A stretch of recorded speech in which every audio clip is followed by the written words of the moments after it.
मंगेश दादा म्हणजे मी मंगेश दादा काय बघतो, दादाने सांगितलं की काही काही ठिकाणी असं असतं की हा पुढे चालला ना ओढ त्याच्या तंगड्या, हा कसं काय पुढे चालला ओढ त्याचे पाय, असं नाहीये. मी मंगेश दादामध्ये या पश्चिम या जिल्ह्यामध्ये उद्याचा नेता बघतोय, उद्याचा नेता बघतोय. आम्ही किती दिवस 7 टर्म झाल्या, अजून एक टर्म, एखादी टर्म. आता वय मी सांगत नाही तर गुलाबोबर टिप्पणी करतील की मी मोठा आहे का लहान आहे म्हणून. पण कुठे कुठेतरी आपण थांबलं पाहिजे, आपल्यालाही वाटलं पाहिजे.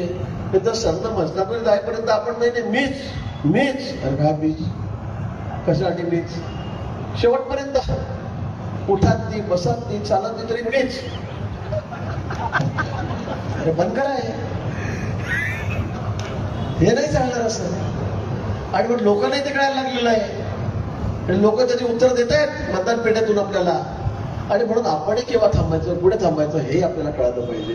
पण हे होत असताना, थांबत असताना उद्याचं पक्षाचं भविष्य काय, ज्या पक्षाने आम्हाला एवढं मोठं केलं, आम्ही काहीच नसताना आम्हाला या ठिकाणी एवढी पदं दिलीत, 3-3 टर्म झाले, आपण आमदार त्या ठिकाणी मंत्री आहोत, 35 वर्ष आमदार आहोत, अजून काय पाहिजे. खरं गुलाब मोर्चाचा अतिशय खरं आहे. पण हे होत असताना उद्याचं पक्षाचं भविष्य काय याचा विचार आपण केला पाहिजे.